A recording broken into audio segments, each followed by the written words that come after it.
अगर वो अग्निवीर था तो उसे सीमा पर दुश्मनों के सामने तैनात क्यों किया?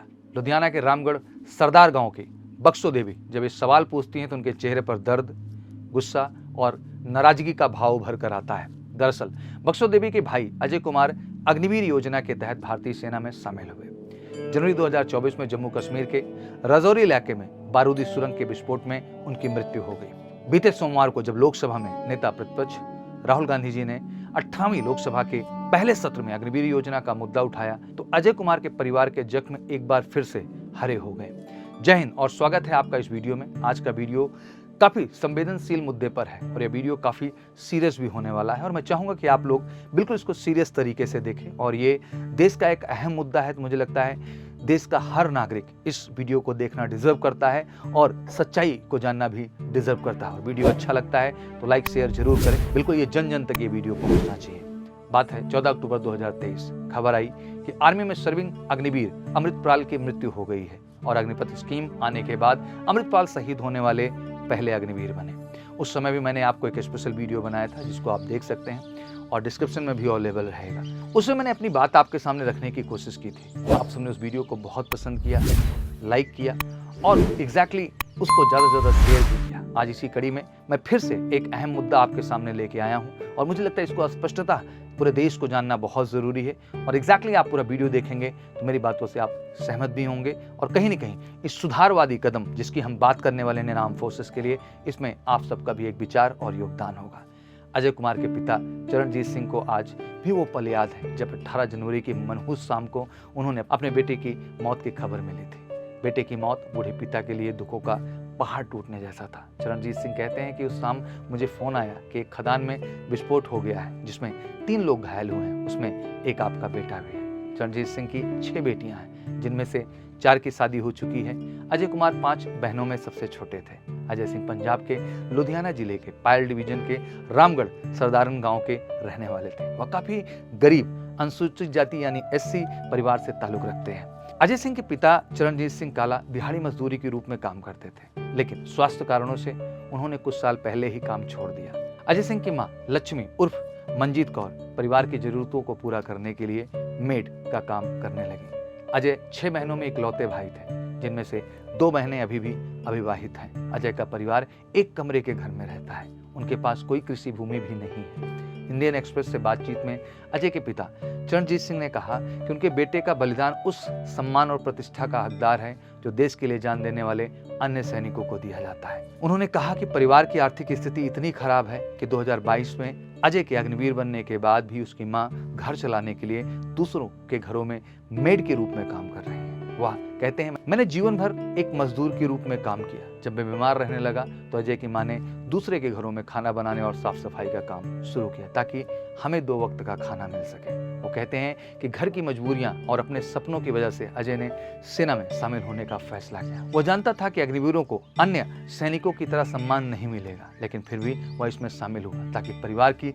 स्थिति में सुधार हो सके। मैंने अपनी 4 बेटियों की शादी के लिए कुछ कर्ज भी लिया था जिसे अभी चुकाना बाकी है। 7 महीने बाद आखिर ये मुद्दा कैसे उठा? शायद आप इस बात को आज सुन रहे होंगे तो आप ये महसूस कर पा रहे होंगे कि आखिर अजय का परिवार किन परिस्थितियों से गुजर रहा है और किन परिस्थितियों से गुजर रहा था जब उस बच्चे ने यह निर्णय लिया। और उसने निर्णय लिया देश सेवा का इस विषम परिस्थिति में भी। आखिर वो क्या डिजर्व करता है, उसको क्या मिलना चाहिए? आज देश मुझे लगता है बहुत तेजी के साथ आगे बढ़ रहा है और इस बढ़ते देश में हम अपनी आर्म फोर्स को कहीं न कहीं भूल जा रहे हैं जिनकी वजह से हम चैन की सांस लेते हैं।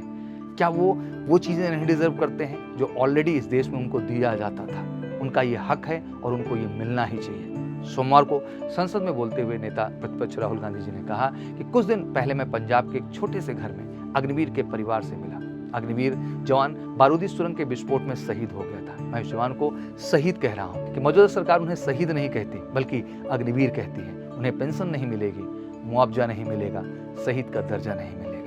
राहुल गांधी के बयान का जवाब देते हुए रक्षा मंत्री राजनाथ सिंह ने कहा कि राहुल गांधी गलत बयानबाजी कर सदन को गुमराह कर रहे हैं। राजनाथ सिंह ने कहा कि युद्ध के दौरान और सीमा की रक्षा के दौरान जब भी कोई अग्निवीर जवान शहीद होता है तो उसके परिवार को 1 करोड़ रुपए की सहायता राशि दी जाती है। मंगलवार को संसद में बोलते हुए प्रधानमंत्री नरेंद्र मोदी जी ने भी राहुल के बयान को भ्रामक बताया। उन्होंने कहा कि ऐसा करके केवल भ्रम फैलाया जा रहा है। इसके बाद अजय कुमार के पिता चरणजीत सिंह राजनाथ सिंह के बयान से सहमत नहीं दिखे। उनका कहना है कि केंद्र सरकार या भारतीय सेना से उन्हें 1 करोड़ की रकम नहीं मिली और ना ही उन्हें पेंशन जैसी फैसिलिटीज मिल रही हैं जो अन्य सैनिकों के परिवारों को मिलती हैं। उनकी मांग है कि उन्हें ये सारी सुविधाएं मिलनी चाहिए और मुझे लगता है कि बिल्कुल उनको ये सारी सुविधाएं मिलनी चाहिए और आप सब भी कमेंट के माध्यम से सहमत करिए कि उनको ये सुविधाएं मिलनी चाहिए। वो डिजर्व करते हैं इसके लिए। उन्होंने अपना इकलौता बेटा खोया है। नेता प्रतिपक्ष राहुल गांधी ने बुधवार 3 जुलाई को एक वीडियो संदेश जारी कर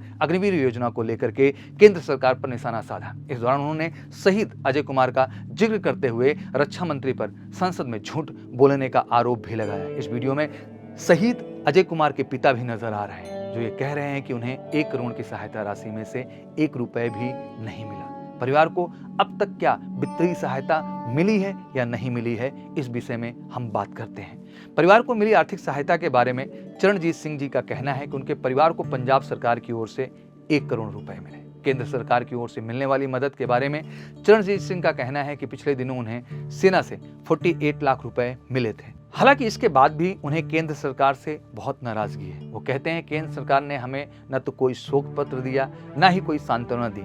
आपका बेटा सीमा की रक्षा के लिए शहीद हुआ है। परिवार को ना तो कोई पेंशन दी गई है ना ही सैनिक की शहादत मिलने के बाद जो उसको सुविधाएं दी जाती हैं वो सुविधाएं मिली हैं। हमारे बेटे की मौत पर केंद्र सरकार ने हमें सांत्वना भी नहीं दिया। मुझे लगता है ये देश के लिए बहुत दुर्भाग्यपूर्ण है और ये मुद्दा अहम है और मुझे लगता है कि इसको उसी अहमियत के साथ लेना चाहिए हमारे देश की सरकार को भी और देश के हर जन को। भारतीय सेना ने आखिर इस पे अपना क्या राय रखा? बुधवार को सेना ने एक्स पर जारी किए गए पोस्ट में इस मामले में अपनी बात रखी।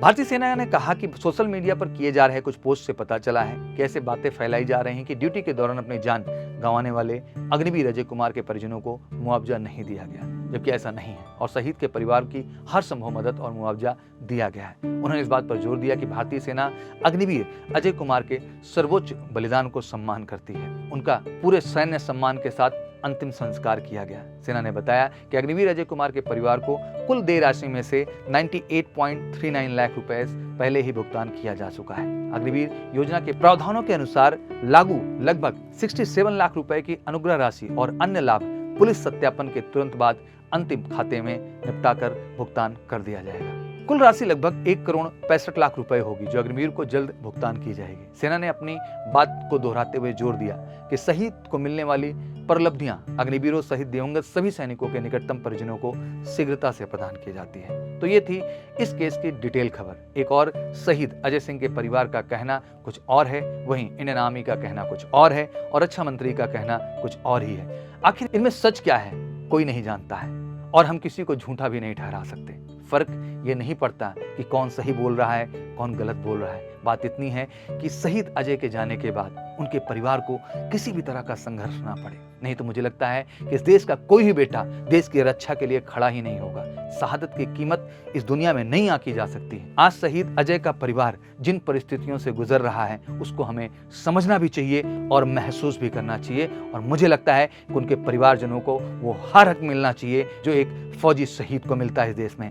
मैं कहना चाहूंगा इससे बड़ा बलिदान और क्या हो सकता है। मुझे लगता है ये सर्वोच्च बलिदान है। इस पे मैं यही कहना चाहूंगा कि कहीं न कहीं शहीद अजय कुमार का बलिदान व्यर्थ नहीं जाना चाहिए। देश की सेवा करने के लिए और देश के लिए जान देने का जो गौरव है ना, ये मुझे लगता है सबसे बड़ा गौरव है जो इस देश का हर युवा अपने सीने में दबाए हुआ है और पाना चाहता है। और मुझे लगता है कि वो भाग्यशाली हैं जो देश के लिए शहीद होते हैं और हमें उन सब के बलिदान का बिल्कुल सम्मान करना चाहिए। और मुझे लगता है बलिदान के सम्मान की जब मैं बात करता हूँ तो सबसे बड़ा सम्मान देश के लिए यही होगा कि एक बार फिर से हमारी आर्म फोर्सेस की जो पुरानी सिलेक्शन प्रणाली थी, जो पुराना सिस्टम हमारा था, जो क्रेडिबिलिटी थी, जो वैल्यू था, जो प्रेम था, जो डेडिकेशन था, जो जज्बा था देश की युवा में, अगर हम चाहते हैं कि पुनः वो चीजें वापस हों और वो सम्मान देश के हर फौजी को मिले तो फिर से वही पुरानी प्रक्रिया को फिर से रिपीट करना चाहिए और फिर से वही सिलेक्शन प्रोसेस लागू कर देना चाहिए। ये हमारा निवेदन इस देश की गवर्नमेंट से भी है और मुझे लगता है कि पूरा देश ये बात चाहता है